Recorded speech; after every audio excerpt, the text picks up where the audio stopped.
Hi everybody, Creative Katie, Karen Burchill here. Welcome to my studio. Today, this video is going to be about basic art journaling mixed media supplies. There are an endless amount of supplies out there. And when you're starting, it is extremely confusing and overwhelming. What do you need? Well, you don't need it all.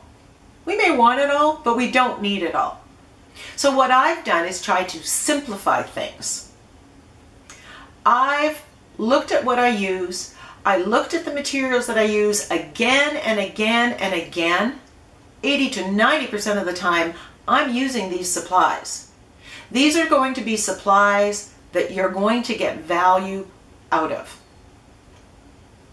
But they are kind of the no-frills supplies. Nothing fancy about the ones that I list.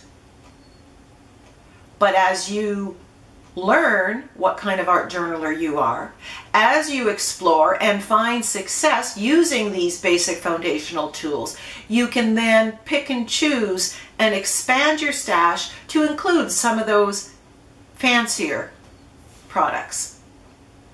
But you'll be ready to handle them.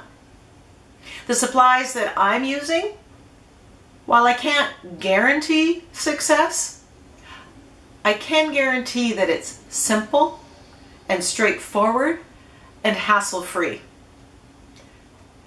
Some of those products out there, while they are amazing, are a little high maintenance and require you to know certain things and use them in certain ways at certain times and not at other times. And when you're starting out, let's cut that out. Let's just keep it simple, learn the process, find success, and then go from there. Art journaling is an extremely broad term. It encompasses so many variations. Before you take my advice on the supplies, go and check out some of my videos. See what I create, and if you like what I create and think that's what you would like to do, then follow my recommendations. Now, while in the video that I'm going to give you brand names if there is a particular brand that I have used that I like. But that doesn't mean that you can't use other brands. You need to find a brand that you like, that you can easily get a hold of at a price point that works for you. Now, there are about a dozen different categories of supplies that I'm going to talk about in this video. At the bottom of the screen is what's called the progress bar, and I've put in chapters. And if you hover over that progress bar, you will see the title pop up. Mediums, finishing tools, paints. That allows you to jump to that section without having to watch the whole video or guessing where I'm going to talk about the different products. So use that tool to help you navigate this video.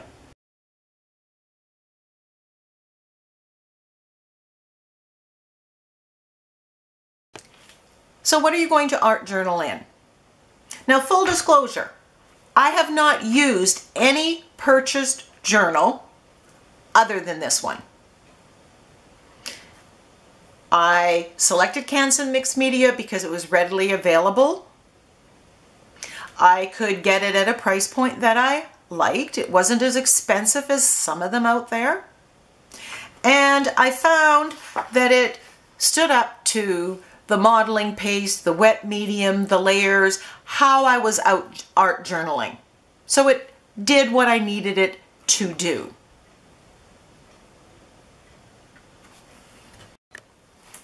Now, what size do I recommend?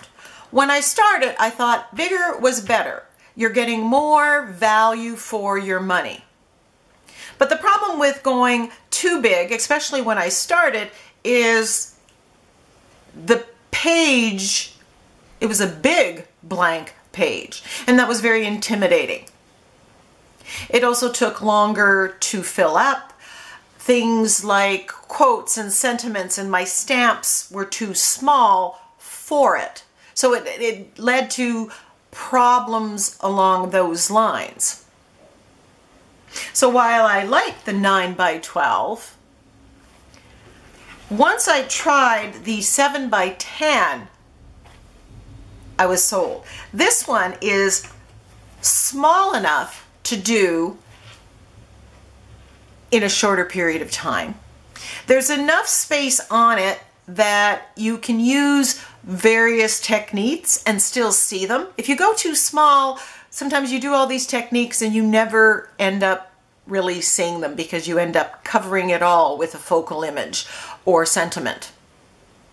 So the 7 by 10 was the perfect size, and I highly recommend starting out 7 by 10. This is 98 pound mixed media XL Canson. Now the added advantage, this book, the cover is a little bit heavier weight, and usually at the end I would decorate it. Now the coil is a little bit interesting to work with. So here's what I did initially. I'm taking some painter's tape and I run it on my jeans just to get it a little less tacky. There is kind of a slightly perforated line, and I would line this up along here. And this keeps the medium and the paint out of the coil and gives you a straight edge, which makes for a cleaner overall look, and I like that.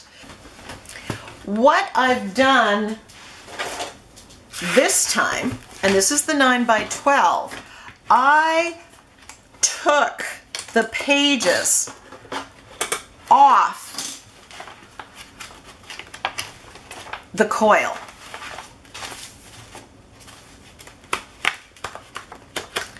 That allows me to put the plain page flat on the surface. I can turn it. It just makes my life easier. Then when I'm all done, I can arrange them in the way that I want.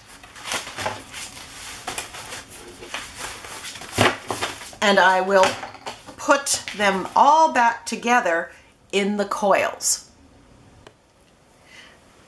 The other thing that I've had success using are the old Happy Planners. This one is the Happy Planner Mini. And these are the pages. They take the mediums fairly well. And you just add, you can add color on them, you can gel print on them. And they work really well. And you're repurposing something that you've already spent money on. The other thing that I've found success with are old recipe binder. Now these cards are a lighter weight, kind of manila tag. They're very smooth. I love that you can take the pages out to work on a flat surface. Same with the repurposed Happy Planner. And then you can pop them back in. So this you can just pick up at the thrift store.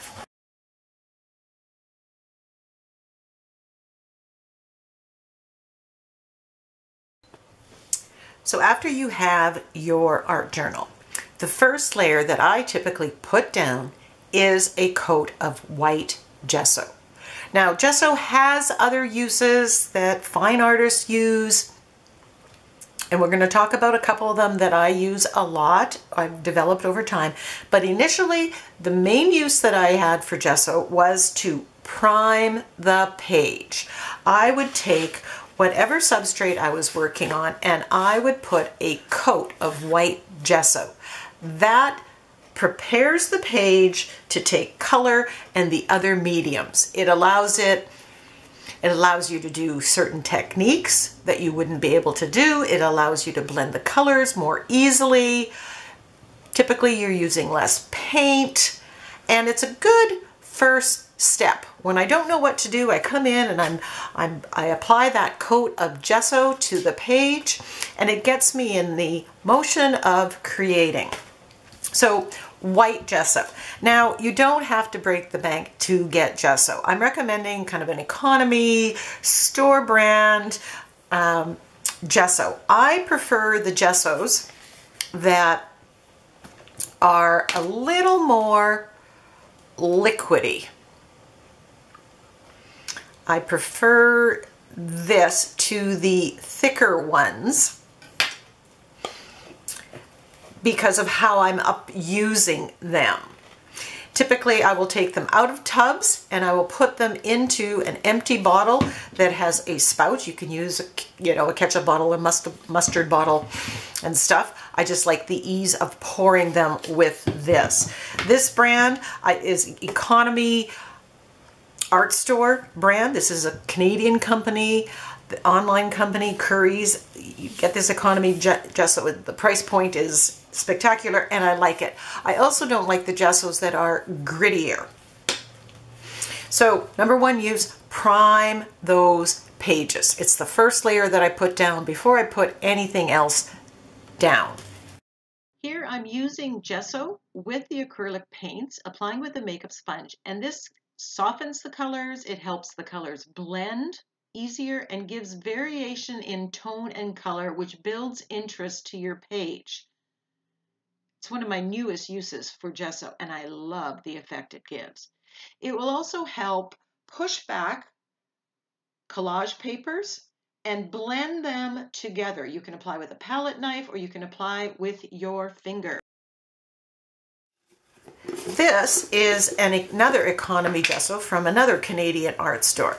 But as you can see, this one has thickened. It wasn't as thick as this initially, but it was very gritty. I didn't like it. But as it sat, it got a lot thicker. And now I love using this thick gesso in two ways. Here I'm taking the thick gesso and pushing it through the stencil with my finger. This gives a lovely textured effect. You can also take the thick gesso, put it on your craft mat, and use a mark maker or stamp and stamp with the thick gesso. So I will put a link to some thick gessos, but if you don't have a thick gesso, you can take some of your thin gesso, let it be open to the air, put it in a container, let it be open to the air, and see if it thickens up, and you can do that. Or you can mix your thinner gesso with modeling paste, and we're going to get to that, and get that between thickness medium.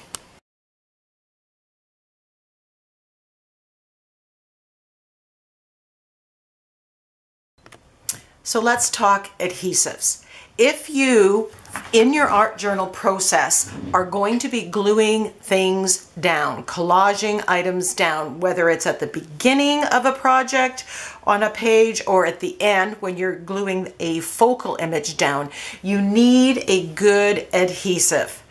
And while you can use Mod Podge or Decoupage, I prefer using either of these products. These have worked for me.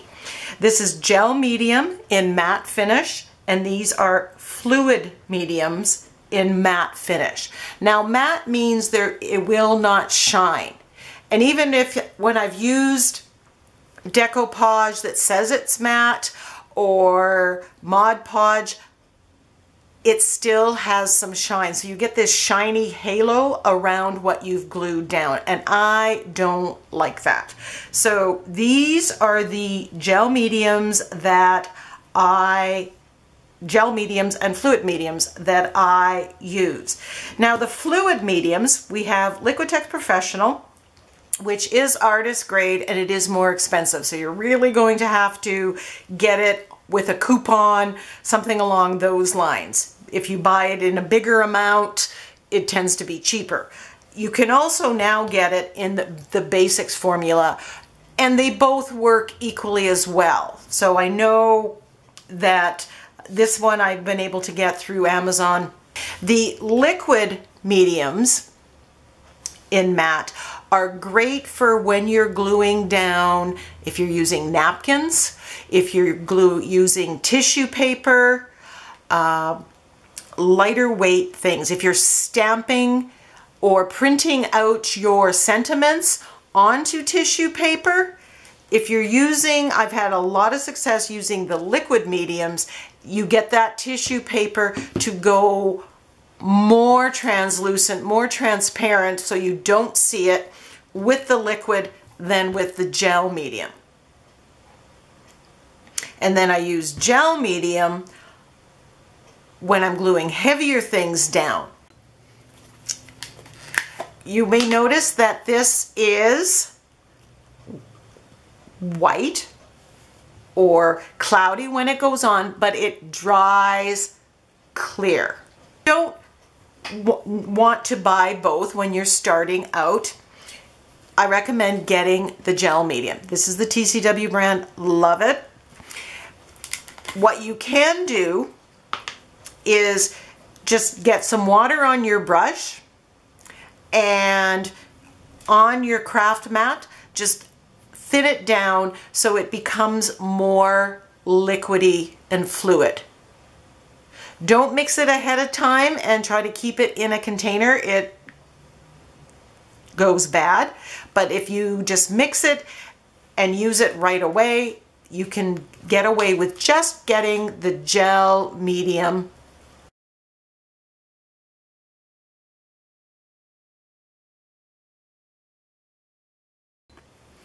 I love adding texture to a page, to a mixed media project. And one of my favorite ways of doing that is using modeling paste. Sometimes this is called texture paste, grunge paste, molding paste. Different companies call it different things. How do we apply this? We use the modeling paste through another favorite supply, a stencil. And it becomes a little bit 3D. It's hard. Here's another example. This has modeling paste that has been painted on afterwards, and you get that texture on there. Now, I've used several brands of this. I have used Liquitex again, and once I've discovered TCW's modeling paste line, this is what I use now, and I love their modeling paste. So they have more than this. This is the basic one. You can paint on top of this, so you can change the colors as you saw here. You can also mix paint in it, but this is white. So if you take, for instance, a purple and you mix it with this, the end result is going to be something that's more pastel. If you add gold to this, it's going to dull the shimmer and shine. So just give you a heads up with regard to that. So I'm just going to briefly talk about some of the other modeling pastes. TCW has a clear modeling paste. So this, although it looks kind of grayish white right now, when you mix it with a paint color, it will be the color of the paint because there's no white pigment in it. And that's what I've done here through a stencil. I've mixed this purple in, and it is true to the color of the paint. So if you want to stencil with other colors, the clear modeling paste may be something that you want to put on your wish list. Black modeling paste is also a favorite of mine. I wasn't kidding when I said this is one of my favorite supplies, and I use it a lot. If you like building in contrast, this black modeling paste it goes on like butter. And you can put it through that stencil as a deep contrast and texture.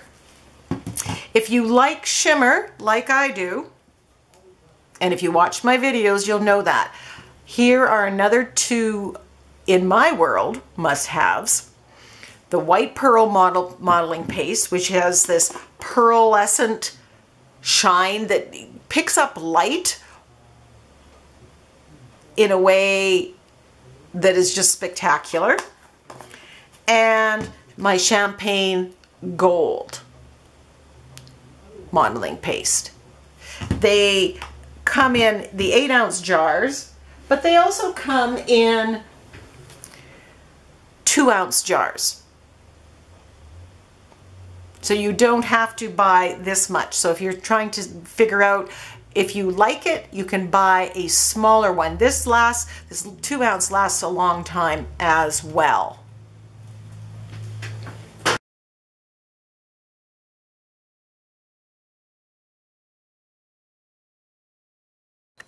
Color, color, color.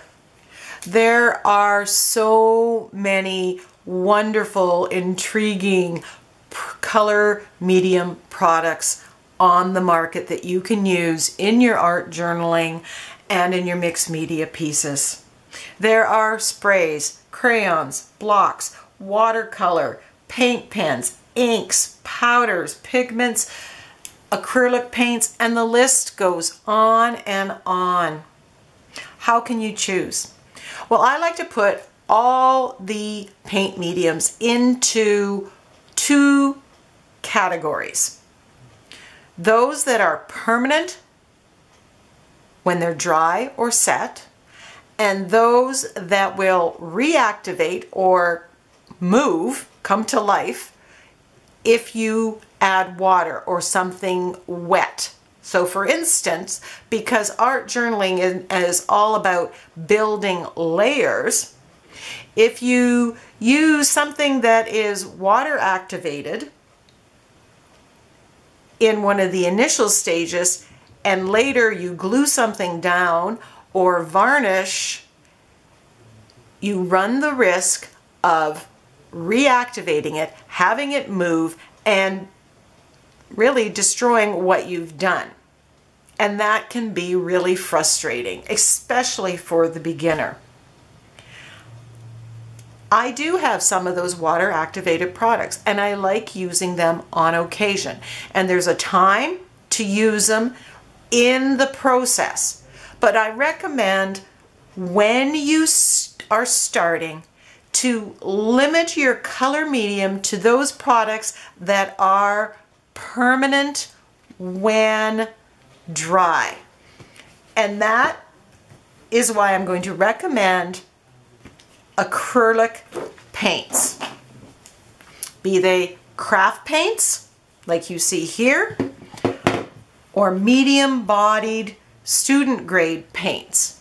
There's no need, especially when you start, to get artist quality paints. Yes, they are more highly pigmented. Yes, you will love using them. But for what our purposes are, these paints, Artist Loft, Liquitex Basics, Amsterdam, Deco Art Americana, or these craft paints will work. As you progress, you may want to spend more money on better paints. I'm still using these paints, and I prefer the medium-bodied paints to the craft paints. I find they work better with the stencils. I like using them on the gel plate. This is my preference. But if this is what you have, or this is the price point that you can afford, you can make all the art journal pages using craft paints as well. This is permanent. That's what's so key. To make the most of the colors that you have in whatever medium you have, I'm going to recommend that you get a color wheel. You're going to need to know some color theory. So spend some time, download, view videos on color theory, color blending, and if you have a color wheel, you can then use it to guide your design choices. The other color medium that I recommend that is permanent is archival ink. You're going to use this to stamp on your page. You will also need a re-inker, especially for the black, because you're going to use that a lot. There are inks that are not permanent. Just read the description and look for it to say permanent. Now, starting off, black may be all that you need. In fact, I only have 4 colors after all this time. I have a sepia brown, I've got cobalt blue, and plum. These are basic colors that I use a lot. So those are the only colors that I use in mixed media. If you like green, you can use green. I don't find that I use the colored ones as much. So starting off, get a good basic black and a re-inker.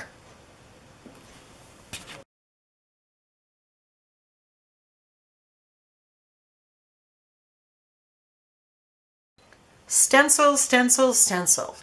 This is by far one of my most favorite art journaling tools. Stencils, whether they are the 6x6 size or the 12x12 size. Stencils are incredibly versatile. You can put paint through them, you can spray sprays and inks through them. You can use them to create your own DIY tissue papers, and collage papers. You can use them on the gel plate. You can use them in a variety of ways. You can put modeling paste through them. You can push thick gesso through them. And because they are so versatile, they warrant, in my opinion, the expense of them. And you can get such variety, so many different patterns and sizes.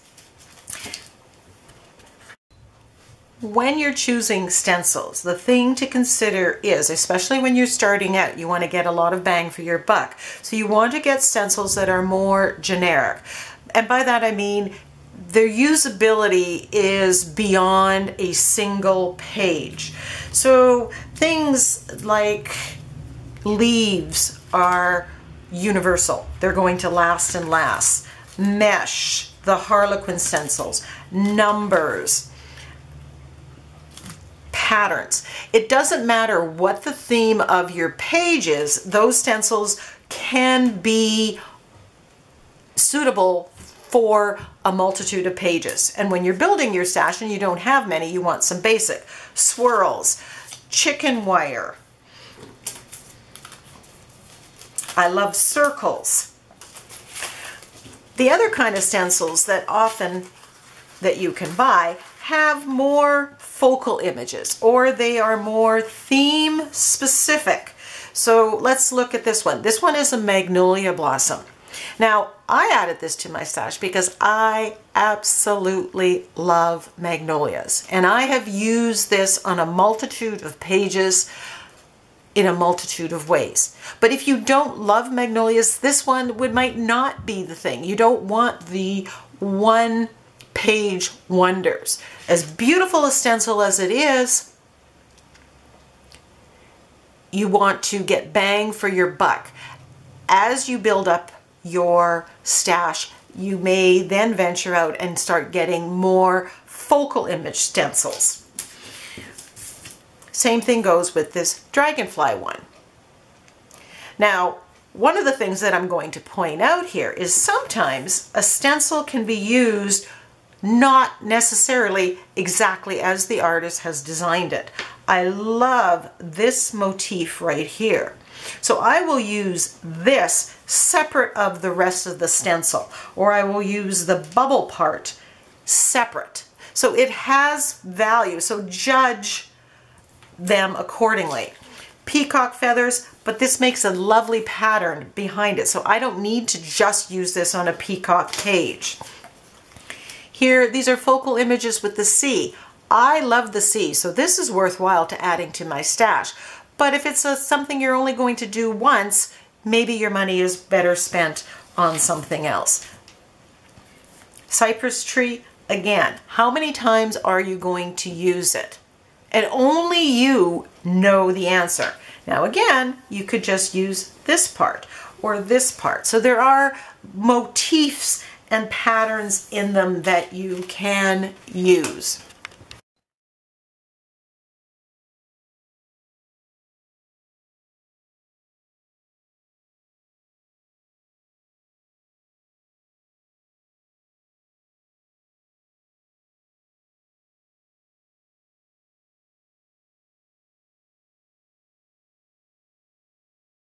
A word about storing the stencils. I store them in these scrapbook binders. This is the 8x8 scrapbook binder, and I store my 6x6 stencils in here. Stamps. Well, both stencils and stamps add easily marks and pattern and interest to your page. Stamps add something that's a little different stencils than stencil, 12 by 12, and that builds interest and variation into your page and into those layers, and that's something that we want. There are three kinds of stamps. There are texture or background stamps, and that's what's here. And these are the ones that, when you're starting out, I recommend that you purchase. These are stamps like script stamps, dot, netting, text, dots, zigzags, honeycomb. They're marks, and these are generic. You will be able to use these on a wide variety of page, regardless of the theme. So when you're starting out, this is where you want to spend your stamping dollars. At a minimum, a script stamp, a swirl stamp, a dot stamp. Those I have used endlessly. I did make a video, my top 10 stamps, and I will link that. And you can go and check out the other ones if you are interested. The second kind of stamps that there are stamps that you have focal images. Now, a lot of the stamp sets out there are intended for card making. As such, they are scaled to fit 4x6. So they are smaller scale. The sentiments are smaller scale as well as the elements. And while you can still use those if you have them in your stash by combining them and doing things, and you can check out some of my videos to see how I do that, that poses a problem because when you are doing an art journal page, and this one is only like 6x8, you want an image that is going to stand out. If it's too small, if I had this as a butterfly as a focal image, it would get lost on the page. So unless I was working on an ATC, which is 3.5 by 2.5, or our iCAD, which is 4 by 6, 5 by 7, you want to avoid too many small elements because that's not going to necessarily give you the effect that you want. So when it comes to focal images, I look for ones that are bigger. I also, because I find stamps fairly expensive, get stamps that I know I'm going to use more than once. Things that I love. And for me, that's dragonflies, butterflies, flowers. But you can see the scale of this compared to my hand. So this will show up nicely on a 6 by 8 page. It will show up fairly nicely even on a 9 by 12 page. Therefore, I'm going to be able to use it more.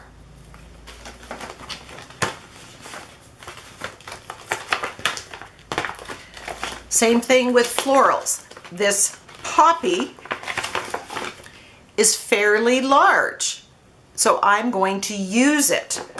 And I have used it multitude times. The hydrangea, you can see the scale is a little bit bigger, so you need to be a little bit more selective. The Julie Nutting dolls, I like and I've used in combination with other things in my stash. The crazy animals, the birds, the cats, the dogs.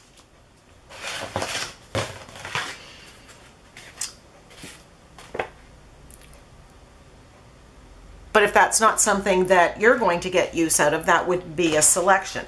There are also stamps like these stamps where the elements you can build up pattern and design and mandalas, and you can build your focal image using the elements. So I think these are great.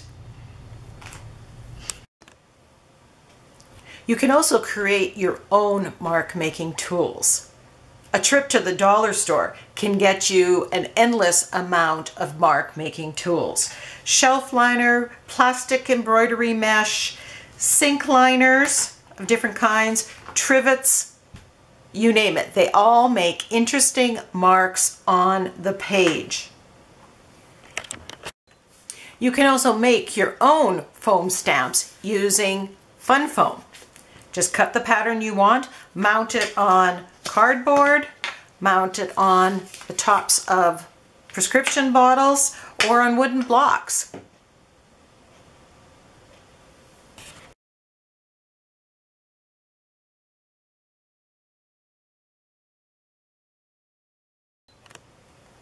Mixed media and art journaling is all about creating those layers. And one of the ways that we create those layers of interest and pattern and color and texture is by collaging items down onto whatever substrate we're working on. Collage Elements is a huge category. I've divided it into two different categories. One, collage elements that go into the background, and that's what you're looking at here. The second one is collage elements that you use to create the focal image of your page. Collage elements that you're putting into the background can give your art journal page color, texture, pattern. So number one, we have painty papers. And one of the most used are my gel prints. These are papers that I've created myself on a gel plate. And we'll come back to that. You can use stencils, stamps, other mark making tools to create unique painty papers.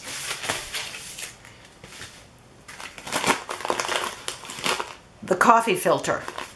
I put leftover paint on the coffee filters, then do some stamping and stenciling on them, and these become painty papers that I can collage at various stages of my art journal page. The material that coffee filters are made of collage down so nicely and give a really nice effect. These are examples of brayered backgrounds, where the paint has been put onto a page using a brayer.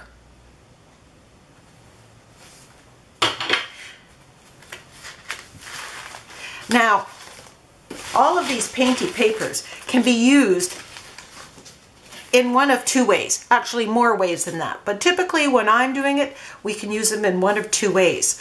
One, I use a combination of those painty papers and collage them down.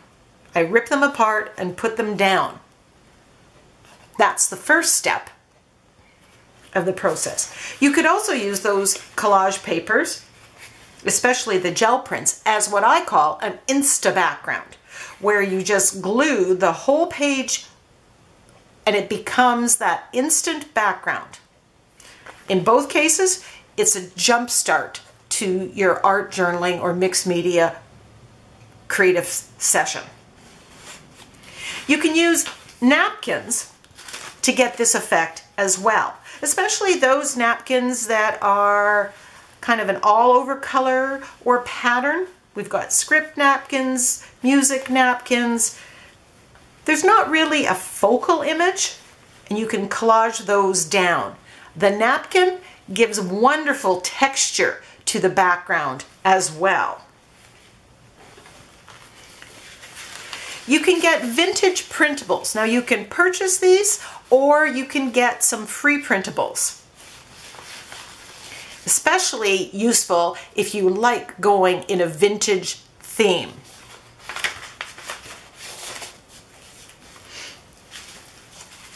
Tissue paper. Good old plain dollar store tissue paper. You can just collage this on as is. You can use white or colored. And it gives amazing texture to the page. Or you can take this paper or the whites of the napkins and you can stencil or stamp or a combination both and create your own DIY custom tissue papers that you can put down as a layer. And here are some examples where I've just taken my stamps with archival ink. This I've stenciled with paint. This is another example of stenciling with paint onto the tissue paper. So these can be ripped up and put on the page like this. With regard to tissue paper, you can also print off digital sentiments onto tissue paper that you can then glue on or stamp with your letter stamps.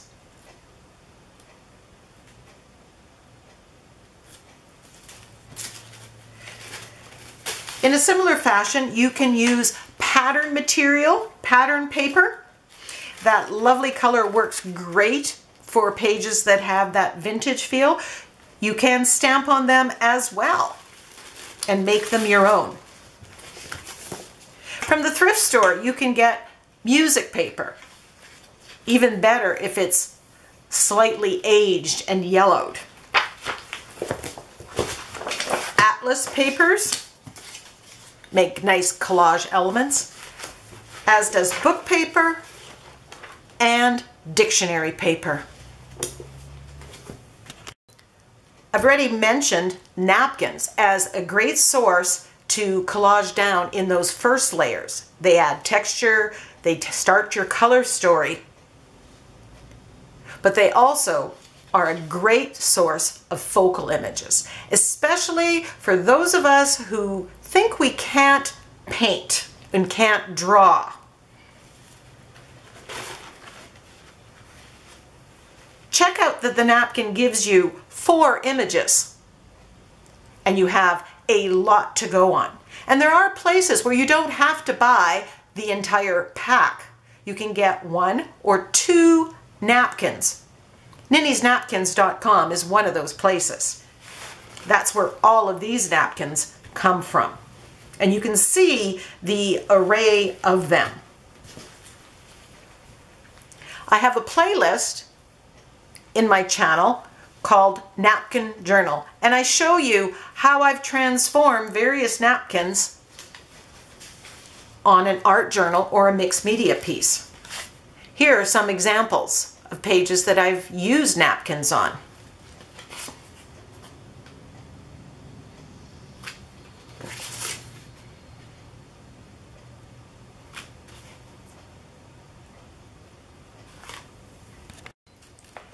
Magazines and calendars are another great source of focal images. I just flip through the magazine, pick out things that are interesting, file them in a magazine interesting file, and then I flip through there and see what I can incorporate on my pages. Here are some examples of art journal pages that I've used, either a calendar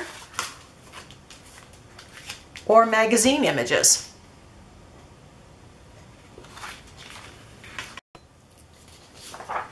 Another great source of printables are places like Pixabay and Raw Pixel, where you can get free domain pictures that you can print off and use.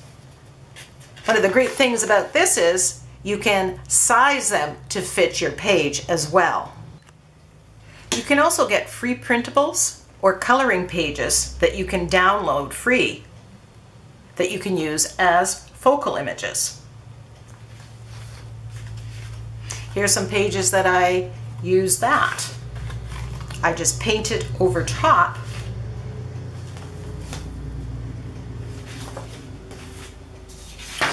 and there's the printable and the page. You can also use your own photos and print them out and use them on your art journal mixed media pages.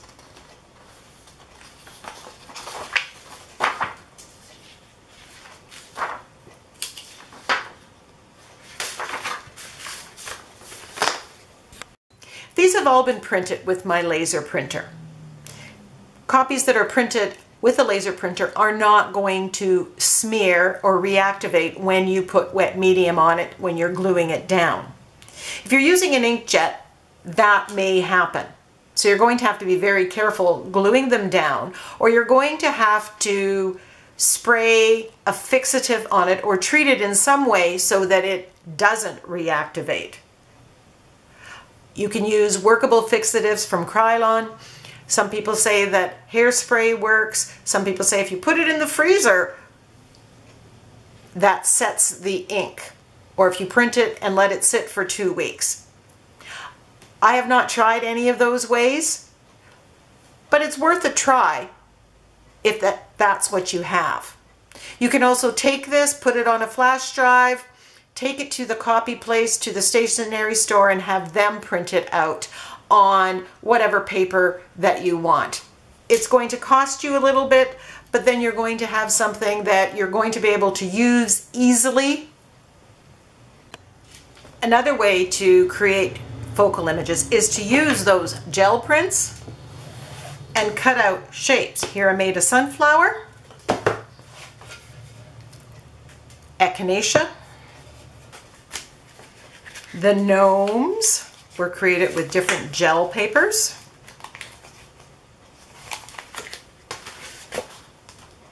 The dragonfly. Here I created the cups by cutting them out of gel prints. Here I've done the fish.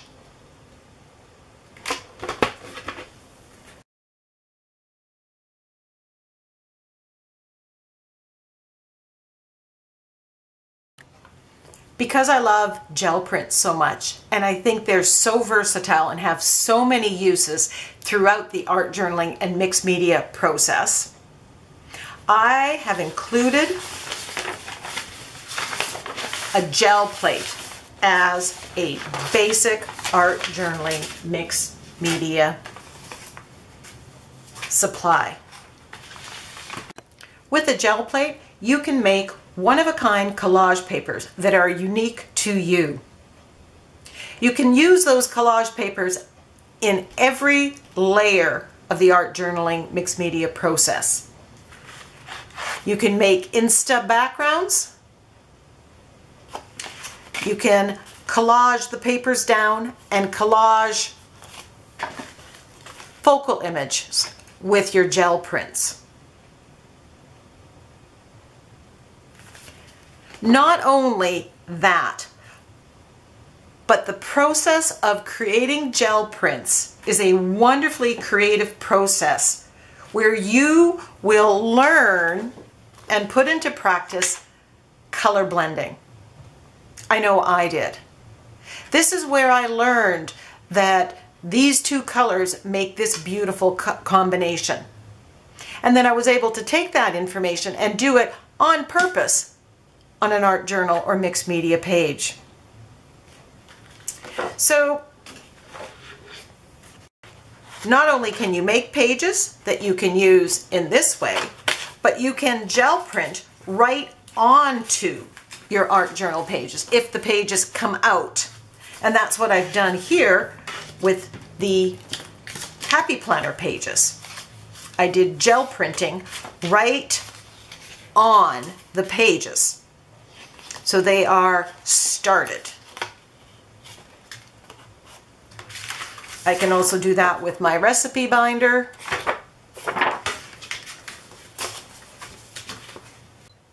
So what size and what brand of a gel plate do I recommend? I've used both the Jelly Arts gel plate and the Gel Press gel plate. And they both work well, so I can recommend either of those brands. As to the size, this one is 12 by 14, this is 8 by 10, and this is a 5 by 7. When I first started, I got the 5 by 7. I didn't want to invest the money for a larger one, and that was a mistake. So very quickly I realized that the 5 by 7 gave me a print that was too small to use on any of my art journal pages if I wanted to cover and have an Insta background. So I would recommend an 8 by 10. That will give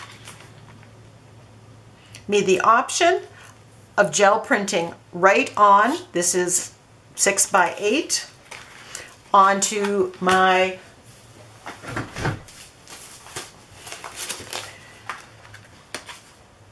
(7 by 10) art journal if I take them off the coils,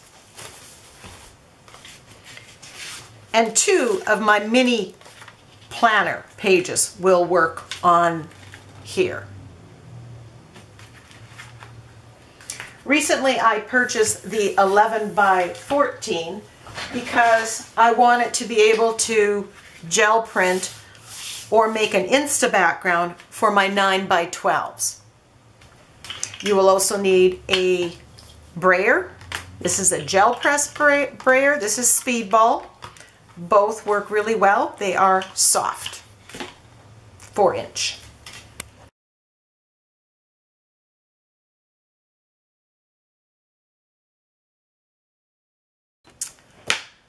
For me, an art journal page, a mixed media piece, isn't complete until you put a word on it, until there's a quote or a sentiment. For me, that's part of the art journaling process. Now, the stamp sets you can purchase have sentiments in them. But as discussed in the stamp session, often the size, the scale of the stamp is set for card making. And while there are some stamps, sentiment stamps, that are bigger scale, the problem with them is that how many times are you going to want to use the exact same sentiment in the exact same size?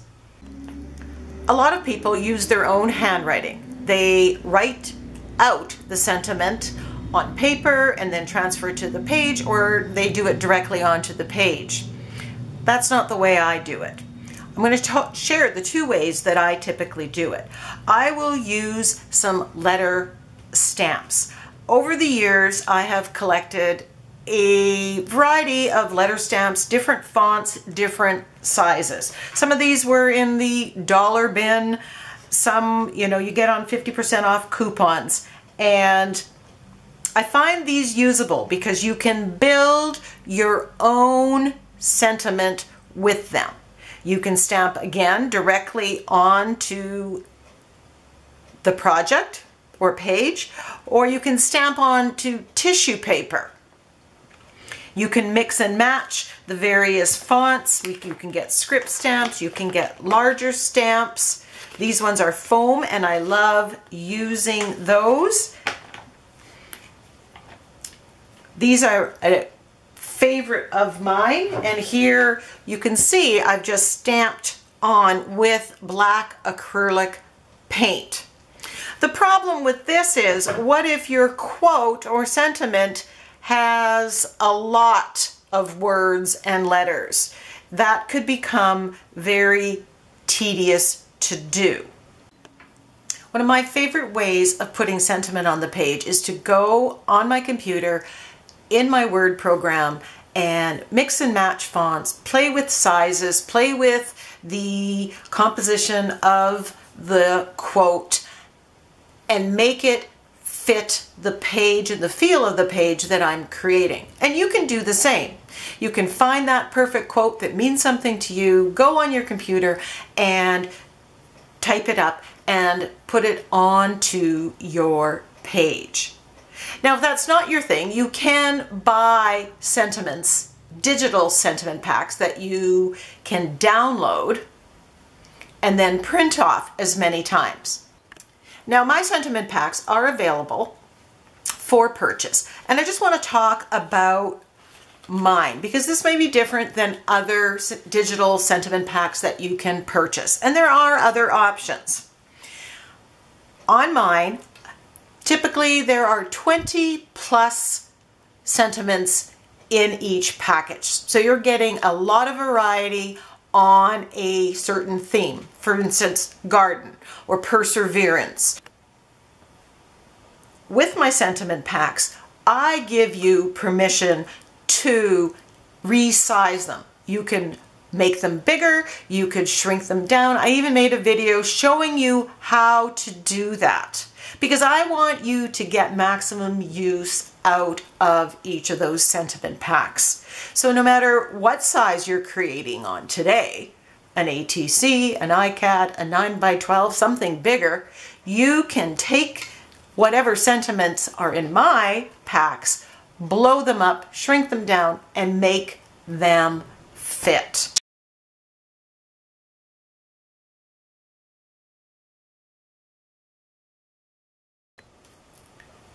So how do we get the paint on the page? These are all the tools to apply the paint to the page. Don't forget, you can also apply it with your fingers. So I recommend getting a set of inexpensive flat brushes. This is 1 inch to 1/2 inch. This came in a set of 3 from Walmart. I will link, there's a plaid set that looks very much like this. This is all you need. I think it's like $3, $4 for the 3 of them. You don't need to spend a lot of money here. One of these brushes I have allocated to using with gesso and with adhesives because they're very hard on the brush, and as you can see, they tend to destroy the brush. So I try to grab this brush all the time when I'm using gesso or adhesives. I also recommend angle brushes. I use these for shading with the technique that I use, but I also use it to paint around objects to add fine detail. I just find that the angle works best. Now here, I've purchased the ones from the dollar store. They have not been successful. I've not enjoyed working with them. So I do spend a little bit of money on this, but this is like $8 for the 4 of them. And we've got a 1/2 inch and smaller. I also recommend a fan brush. This is what I splatter paint with all the time. You could also use a round brush for this or a toothbrush. But this is what I have found the most successful. Liner brushes are the other kind of brush that I recommend that you have. Whether it's water cutting on a napkin or adding some fine detail or painting, these come in handy. If you've watched my channel, you know that I love putting on paint with makeup sponges. Cheap, inexpensive, dollar store makeup sponges like this. As you can see, I reuse them. I clean them, I wash them, and I reuse them till I can't use them anymore. I also like using the Ranger blending foams. Now this is the handle that you get when you purchase them, but you can, these are children's stamps that I've ripped off that I got at the thrift store and put a piece of Velcro on, and this is just a wooden spool that I've done the same to. This way I can have multiple applicators without breaking the bank. And you can buy the blending foams by themselves without the handles. Palette knives to spread paint, to put modeling paste through the stencil. You can use palette knives. There are plastic ones and there are metal ones.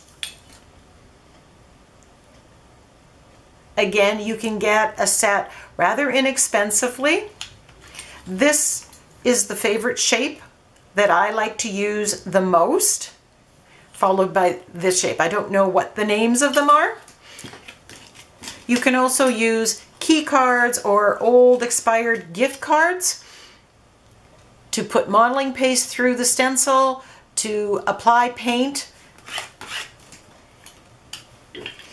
The last thing that you can use to apply paint and create interesting backgrounds is a brayer. This is a 4-inch brayer from Gel Press. This one's from Ranger. I also have a speedball one. And while I use these primarily on the gel plate, at times I do put the paint right on the page with a brayer. And when I'm doing it right on the page, I like using this 2.5-inch one or 2-inch one from Ranger, whereas the 4-inch ones are more what I use when I use the gel plate.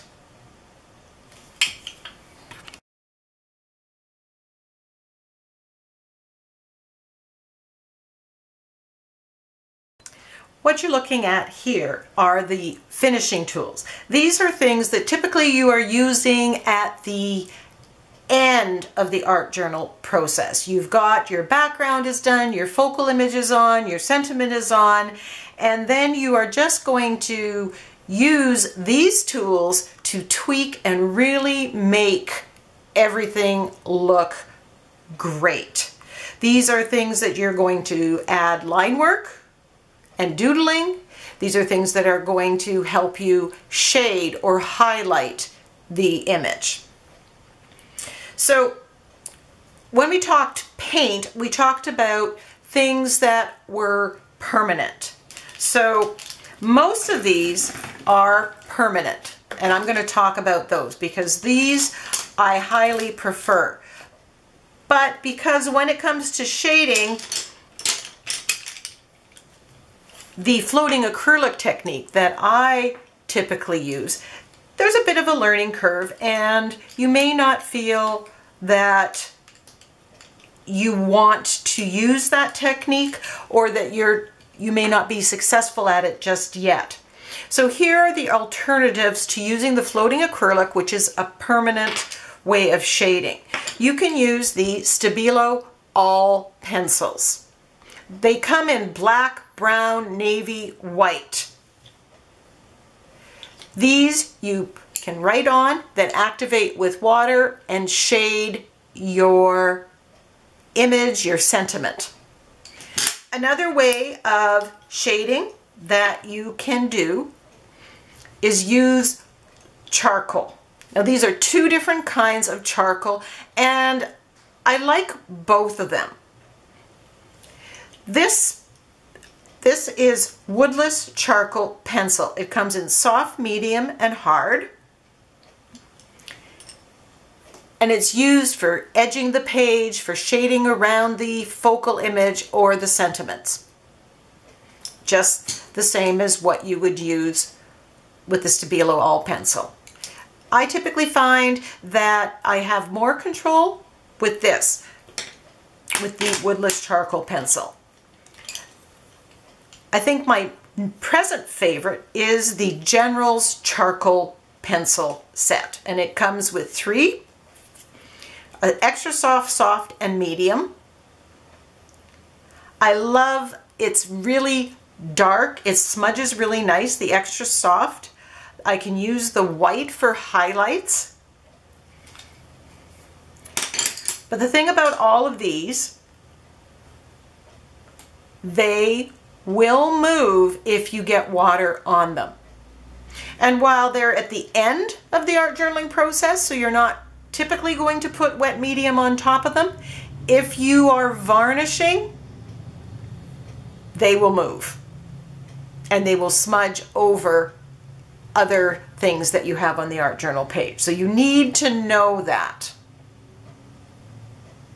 And you would need, if you use these, to spray a workable fixative.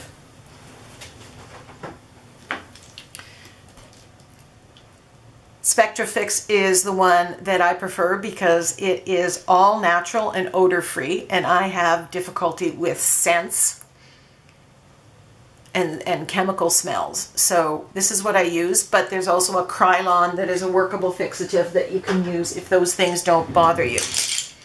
So to avoid that, I prefer shading using the floating acrylic technique, and there is a video that teaches that technique, and for that you need angle brushes.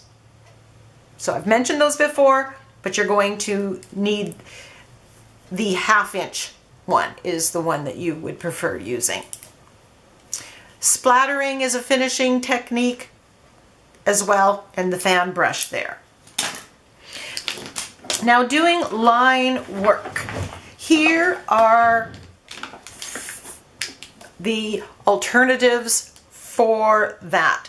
I love the Sakura Glaze pen. This is a 2-pen pack. The black, it's dimensional, it's glossy, and when it's dry, it is permanent. So if you are varnishing afterwards, or you put it on earlier in the process, you're not going to move it. Same thing, the Jelly Roll 10. This is a white gel pen. It's fairly opaque, and it's permanent when dry. Posca pens also work really well on an art journal page on acrylic paint. You do not need all the colors. To start with, you may want just black and white in a couple different sizes. My favorite is using the fine line applicator bottles. In this, I mix the medium-bodied acrylic paint with water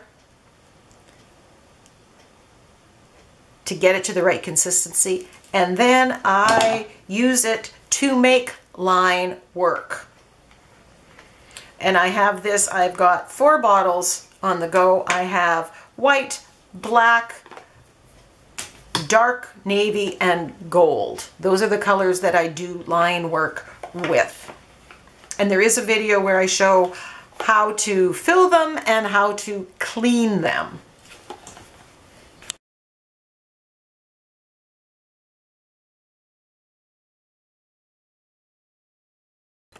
Miscellaneous tools that you will also want to have. You will need a water bucket. This one is low Cornell, and I like it because of its size. It allows me to throw in my makeup sponges and they can soak before I have a chance to clean them. There is this at the bottom, I'm not sure what to call it, but that is to aid in the cleaning of brushes. You can go up and down with that. It also comes with a lid that turns into a palette. So I just put deli paper here, and I can put my paint on here. I can spray it with water, close it up, it stays wet for a little bit of time.